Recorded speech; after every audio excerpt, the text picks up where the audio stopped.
Welcome to a special edition of Chai with Molly, a show where we celebrate diversity the Canadian way. I'm your host, and yes, I have been looking so much forward to seeing you. I hope you had a great week. We have an amazing show in store for you. Stay with us. Join me in welcoming a very special guest to our studio, Councillor Jim Karjanis. He is going to tell us why he is not in favor of Uber being in our city. Welcome to our show, Jim. Thank you, Molly, and all the best to your listeners and to the people that are tuning in, and wish them all the best. And since we're only a couple of days, we're counting the days to Christmas. I wish everybody a happy holiday coming up. And all the best for the new year. Well, you can come back and wish everybody Merry Christmas all over again. Yeah, I might just do that. Yeah, I'm sure my viewers will like that very much. So today we're going to talk about Uber. There are many people in the city who, especially the young people, who really like this new concept because they can order.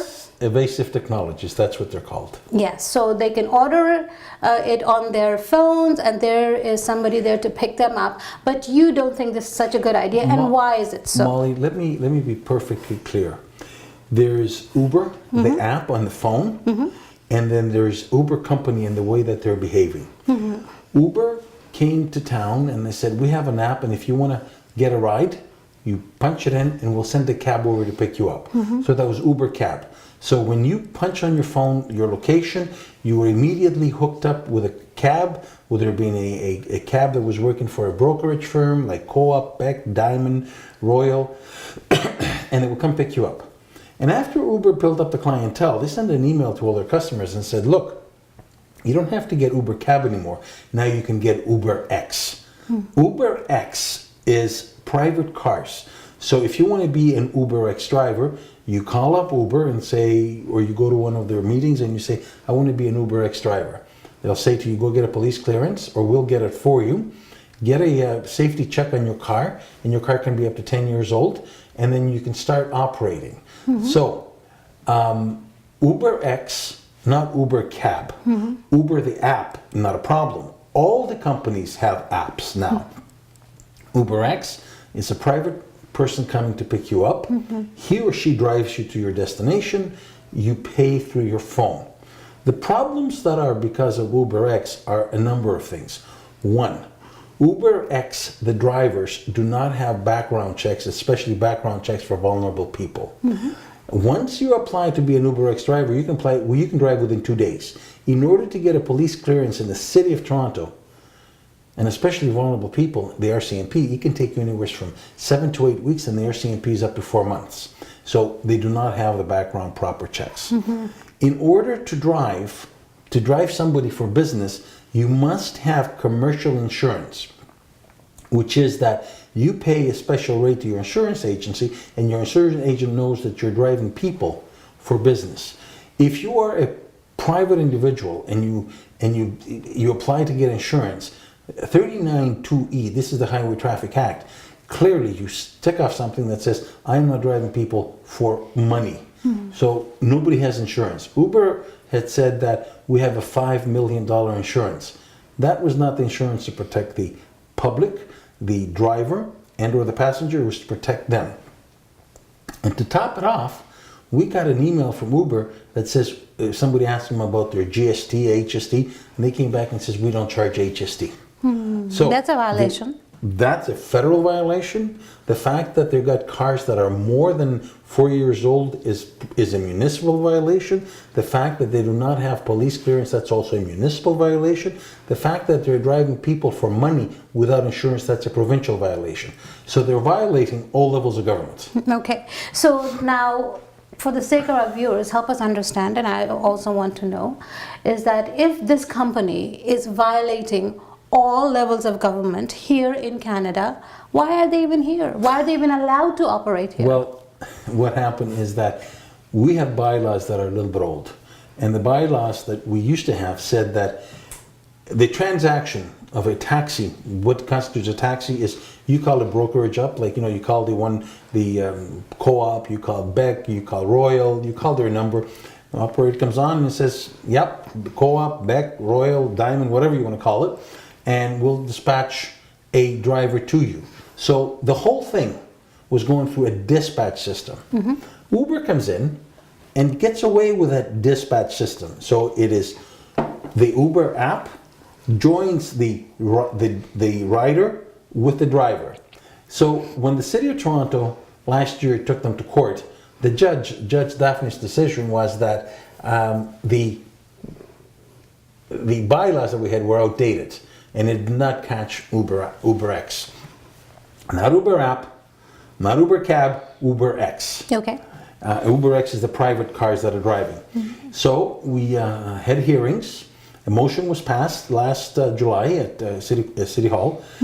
City Council, I put the motion forward. It was seconded by Mayor Tory. And the motion said we're going to have a level playing field where they have insurance, they're licensed, and they operate mechanical fit cars and they get background checks. That motion came back, and the city director, the executive director of MLS, which is licensing and standards and all that stuff, she said, these are the options that you have. City Council decide where you go. There were 9 options. Option 7 and 8 was that we're going to see if there's an insurance product that can come in to cover UberX. Option 8 said that we will allow UberX to do their background checks, to do their mechanical checks on their vehicles, and also to make sure that they have the insurance if there was an insurance product. That's like, and then we will have oversight. We will go and check their records. That's like the fox in the chicken coop. So in the committee, I'm the vice chair of MLS, Multiple Licensing and Standards. In the committee, we decided that 7 and 8, option 7 and 8 will go out. And we said that we legislated what is a cab. So this loophole that it was there and the judge ruled against us, we closed it. Okay. And as we speak right now, UberX is an illegal entity. They were served papers by the executive director. She called them in, she gave them papers, and as of Monday, October the 19th, these people cannot operate under UberX. Okay. So now, of course, if they keep operating, there will be a court injunction against them, and they will be charged. Okay. So, all right. So Uber hopefully will comply with Uber right now has applied to become a brokerage, so they will be able to dispatch cabs. Okay. So they will be operating within the law. Yes. They will be paying fees, and they will be charging income tax. And they will be having cars that are less than 4 years old and cars that have commercial insurance. Okay. So they will be like Just Beck, like any other taxi. Co-op, Royal, Diamond. So there will be a taxi cab company. All right. So anybody that wants to join them can join them. Okay, so the question now I have for you is, one of the things that people have been thinking about is that one of the appeals of Uber was not only the simplicity of it, but also the rides were a lot cheaper. Okay. And so what public would like to see is to have this system simplified, because the reason why cabs are so expensive is because of all the licensing fees, and there's so many layers of people in between. Let's address this. So what are we doing to address that? Yes. The City of Toronto, MLS, is the one that decides the fees, is the one that decides the standards that the cars will have to go under. The fees, UberX not being part of, not having to have commercial insurance, not having to have cars that are, they were able to get away, not paying any fees, right. Any licensing fees, anything like that, they were able to provide cheaper rides. Now, if you need to have safety on the roads, and you need to have bylaw officers that check these cabs that have a camera in the car, because when you're in the car, there's a camera rolling. Should the taxi cab driver try to assault a male or a female or vice versa, then that camera will play an important role. It's also for the safety of the driver, because the passenger might want to rob the driver. Passengers are known to assault. All these things that the industry, the public wanted us to make sure that was there, we placed there. Okay, so UberX was operating outside that. One of the things which is very paramount, we also said to the cab industry, they have to comply by being wheelchair accessible. In the wintertime, they had to have snow tires in order to make it safe. We needed to make sure that the riding public was safe, hence all these things, hence the price a little higher, because a person has to make any money. Uber says no, you don't need that, we're going to get away with that, and UberX was running amok. Right, because what public wants, they don't want, all these safety measures that are already there to be compromised. Nobody wants that, because everybody wants to feel safe. Right. At the same time, they want the prices to come down. Because here's the thing, the license plates, the plates for the taxis, I'm told are like 200,000 or something like that. They're sold in the, if you have a license, you have an MLS, sorry, if you got a plate, and you're getting old and you want to sell it, you will sell it to somebody which is younger, and they used to go for about 350,000, and now they're down to about 100,000. Okay. But that is passing a license from one person to another. This is like you having because a restaurant. You see, this is I hear you. Having a store, and then all of a sudden you sell your store and your license to somebody else. You sell them the goodwill. You send them. This is what you're selling them. So the license was a goodwill. That was passed from one person to another. Right, but then whoever is buying it is passing on to the passengers. True the enough, cost but of it. the rates were set by the City of Toronto. The driver, the company, they don't set the rates. So can the City of Toronto do something about it? We have addressed it. We have taken the fees down. Yes. So I mean, it was a catharsis that had to be done, and we listened to the cab. And I mean, the cabbies came in and said, "Look, we want our prices taken down." So we took down the fares and the fees, and that way to be more competitive with UberX. But UberX, you have to remember, is working outside the law. Right. Well, we're going to rein them in, right? Exactly. Yes. Well, So, right now they've got no other choice as of October 19th. yes. So, and we, the public, do appreciate that, because everybody wants to feel safe. We know that there was a young woman who was raped. Three in the summertime. Okay. All right. Three young women were sexually assaulted by UberX drivers. One of them, matter of fact, I believe his name was Amrik Singh, just recently. He was arrested last week, yeah. Well, he walked in and he gave himself up. So, you got to make sure that at the end of the day, my 24-year-old daughter, your relatives, our wives, our sons, daughters, husbands, are going to come home safe at night. And we all want to feel safe. In a cab which is regulated, legislated. And somebody knows there's accountability. Yes. Right? Because in the cab industry, there are layers of accountability should something go wrong. I mean, there's all kinds of checks and balances. Yes, so we need that. Yes. Well, thank you so much for sharing this information with us. And next week, we're going to be talking to him about the refugees that the City of Toronto wants to invite to our city. We have lots more for you in store, so don't go anywhere. Thank you for being here. Thank you for having me.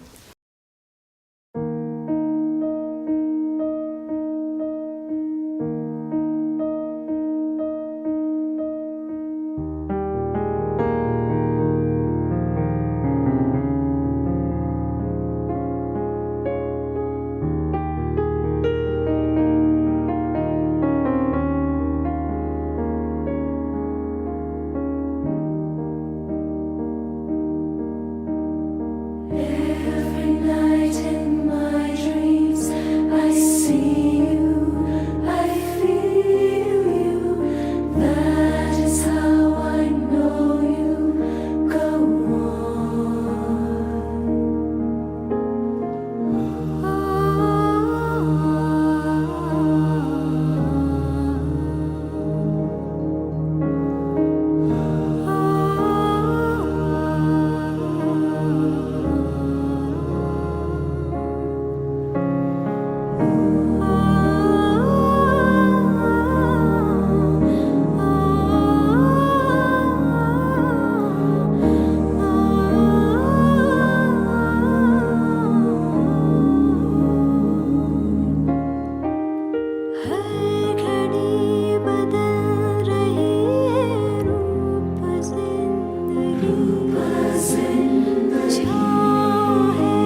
Does it last? Can love be measured by the hours in a day? I have no answers now, but this much I can say. I know I'll need her too. This love song burns away,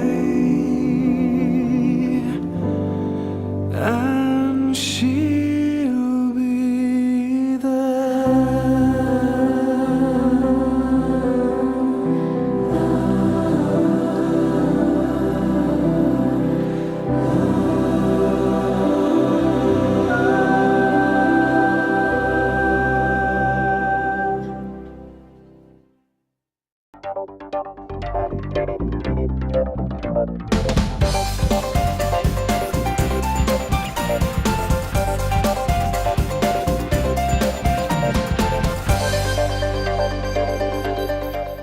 Now we come to our most popular segment of the show on real estate. Jay Banerjei, our real estate expert, is in the studio with us, and he's got some really special goodies for you. So join me in welcoming him to the studio.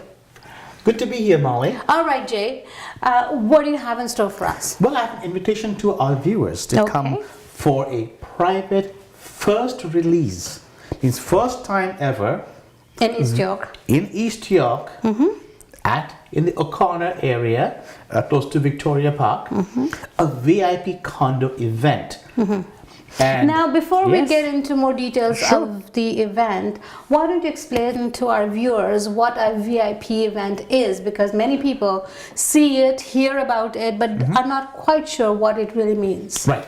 You see, Molly, I myself, as a veteran agent, I have developed with condo developers and builders relationships which benefit our viewers. All right, so that is what I want you to share with them. Yes. How does it benefit the viewers to work with you? Absolutely.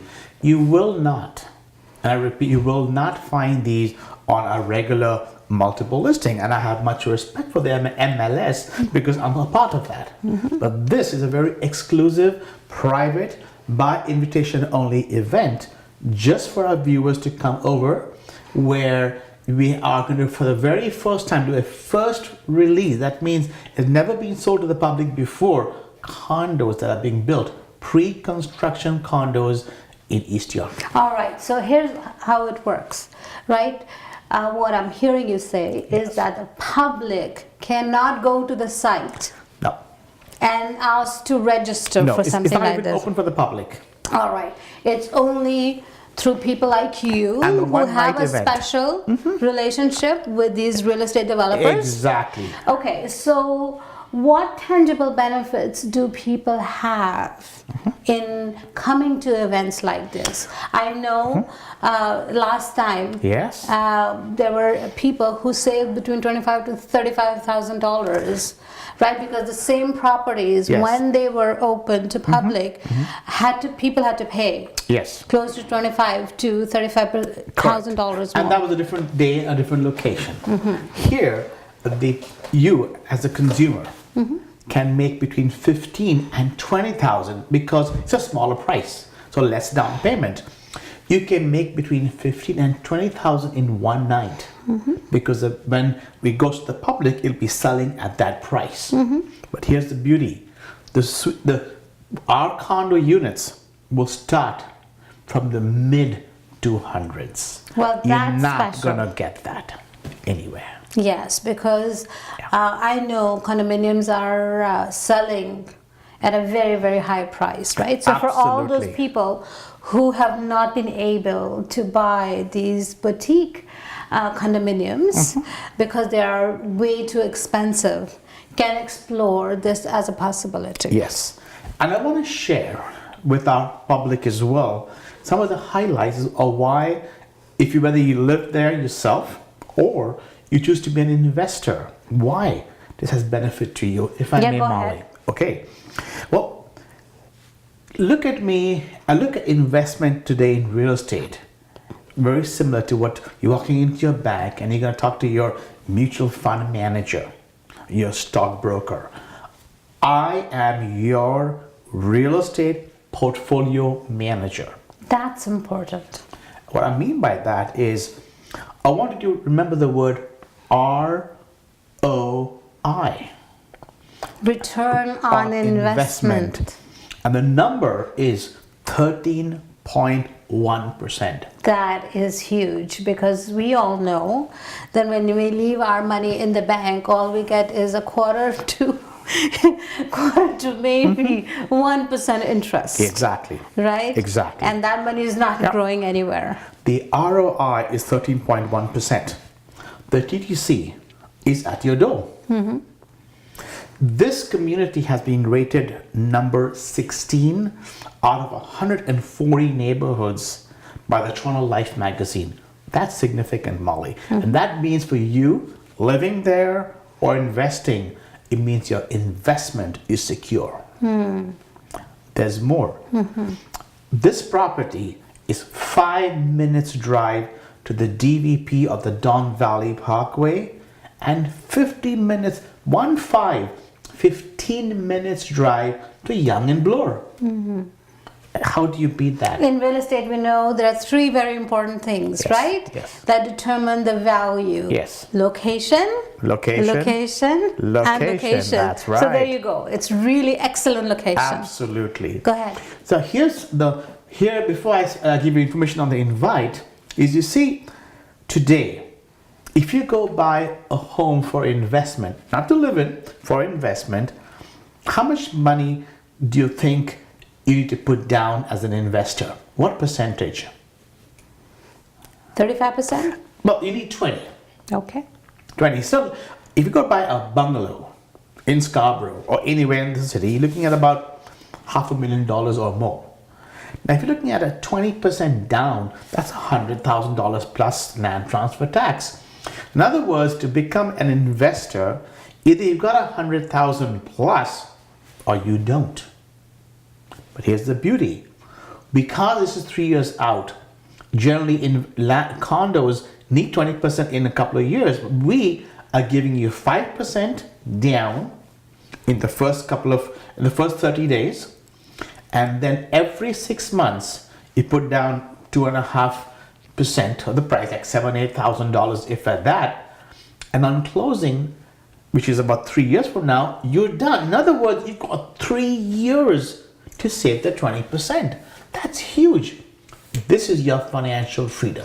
All right. So what I'm hearing you say is that there are people who want to invest in real estate. Lots. Right? And if they were to purchase something which has already been built, they would have to come up with 20% upfront. You're looking at about 120 grand. Right. A lot of money. 120,000 versus $14,000. That's it. All right. So if somebody has a really, really good job and they have not been able to put that much money aside, but know that in the next 3 years they can, with discipline, put that much money aside and then be able to either buy their first home or be that investor that everyone wants to be in a city of Toronto, this would be a really good option. Or you may have money sitting in your home. You may have bought a home for $350 10 years back. Now it's worth $600,000. What stops you taking 50, 60? It's all you need. Buying a condo and let that become another $500,000 for you in the next 15 years. All right. So based upon numbers in Toronto. I mean, look at what's happened here. And plus, I know that you've been able to get your clients really good preferred interest rates from the banks on the mortgages as well. Absolutely. Right? So there are lots and lots of benefits of working with someone like Jay, and he's going to take care of you. So if you're a first-time buyer or a real estate investor, you don't want to miss this opportunity. Jay has many real estate opportunities like these that you can invest in and make your money grow and become financially independent, and he's going to be with you all the way. Call him today. So if there's someone who wants to get more information on these or any other properties across on Toronto, where can they reach you? My mobile, 647-273-1119, or send me an email. Either one is good. There you go. Call him today. Thank you for being here. Good to be here, Molly.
That's all for this week. I hope you enjoyed the show as much as we enjoyed preparing it for you.